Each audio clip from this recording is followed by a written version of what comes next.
Brindavan laboratories అనేది night పూట 9:30 to 10 వరకు మధ్యలో 2 రియాక్టర్లు పేలి మొత్తం ఘోర అగ్ని ప్రమాదం ఏర్పడింది. తర్వాతకి 3, 4 అని ఒక తర్వాతకి ఒకటి పేలిపోయి మొత్తం ల్యాబొరేటరీస్ అన్ని తగలబడిపోయింది. సుమారు 90 మంది వర్క్ చేస్తున్నారని చెప్తున్నారు. ఇక్కడ నైట్ షిఫ్ట్లో మార్నింగ్ అయితే అరౌండ్ 200 మెంబర్స్ వర్క్ చేస్తున్నారని చెప్పారు. కానీ ఇది ల్యాబొరేటరీస్ వర్క్ అనేది ఎవరైతే చనిపోలేదని అప్డేట్ ఇచ్చారు ఇప్పటి వరకు అయితే.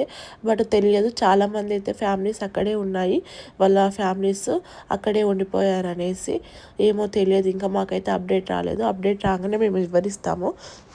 బట్ 9:30 to 10 వరకు ఒక సుమారు 25 కిలోమీటర్స్ అరౌండ్ రేడియస్లో ఉన్న విలేజెస్కి ఎర్త్క్వేక్ లాగా సౌండ్ వచ్చింది. అందరూ లేచి చూస్తే, బయటకు వచ్చి ఒక 10 మినిట్స్లో చూస్తే మాకు ఈ న్యూస్ వినబడింది. ఈ న్యూస్ కూడా, ఈ వీడియో కూడా మాకు అక్కడికి వెళ్ళిన వాళ్ళు పంపించారు. ఒక 10 కిలోమీటర్స్ వరకు, ఇది ఒక 10 కిలోమీటర్స్ వరకు అక్కడ ల్యాబొరేటరీస్ దగ్గరికి పంపించట్లేదు అని చెప్పారు. ఇది వాళ్ళ ఇంటి సరౌండింగ్, అదే విలేజ్లో ఉన్న సరౌండింగ్ వాళ్ళు పంపించారు యాక్చువల్లీ ఈ వీడియోస్. అండ్ నెక్స్ట్ ఈ పార్ట్కి వచ్చేసి ఒక టెంపుల్ ఉంటుంది, ఆ టెంపుల్ దగ్గరని ఆపేస్తున్నారు. కానీ చాలామంది చనిపోయారు అనేసి అంటున్నారు. కానీ పాపం అనిపిస్తుంది, ఎందుకంటే ఒక్కరు చనిపోయినా కానీ వాళ్ళ ఫ్యామిలీ అనేది వెనకబడిపోతుంది. వాళ్ళు చాలా ఫేస్ చేయాల్సి వస్తుంది. అండ్ ల్యాబొరేటరీస్ కంటే ఇన్సూరెన్స్ అవన్నీ ఉంటాయి కాబట్టి that is not problem. But ఇక్కడ ఏంటంటే వాళ్ళ లైఫ్స్ పోయాయి. అండ్ ఇక్కడ చూడండి, ఒకటి తర్వాతకి ఇంకొకటి, ఫస్ట్ 2 అన్నారు, తర్వాతకి 3+4 రియాక్టర్లు పేలిపోయాయి అని చెప్పారు. కాకపోతే చూడడానికి చాలా బాధగా అనిపిస్తుంది. 9:30 to 10 ఇప్పటి నుండి నైట్ షిఫ్ట్ చేసే వాళ్ళకు చూసి కరెక్ట్గా వర్క్ చేసుకోండి. అరౌండ్ మనకు ఎట్లా కరెక్ట్ వర్క్ చేసుకున్నా కానీ చుట్టుపక్కల ఏమవుతుందో మనకు కూడా తెలియదు. బట్ మనం కూడా బీ కేర్ఫుల్గా ఉండాలి.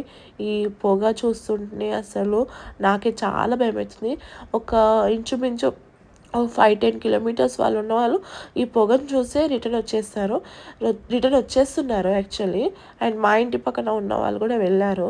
సో ఈ పొగను చూస్తే ఇక్కడ చూస్తేనే రిటర్న్ వచ్చేస్తారు. ఇప్పటికి కూడా ఇది ఒక 12 అవుతుంది. ఫైర్ ఇంజన్స్కి అవన్నీ వచ్చినాయి. బట్ ఏంటంటే ఇది లోకల్లో కాబట్టి అంత ఫాస్ట్గా తొందర రావట్లేదు. అదే ఇది ఒక సిటీలో ఉంటే తొందర రావచ్చేమో. బట్ ఇది లోకల్ ప్లేస్ కాబట్టి కొంచెం ఒకటే ఫైర్ ఇంజన్ వాళ్ళు వచ్చారు. బట్ ఏంటంటే ఇప్పటికి కూడా అట్లనే పొగలు వస్తున్నాయి, మంటలు మండుతున్నాయి. నైట్ 12 వరకు పాపం వాళ్ళు కూడా వర్క్ చేస్తున్నారు. మేబీ వాళ్ళు అంటున్న వరకు అయితే మార్నింగ్ వరకు వెయిట్ చేయాలి. ఎందుకంటే ఇప్పటి వరకు పొగలు ఉంటున్నాయి, అంటే మండుతుంది.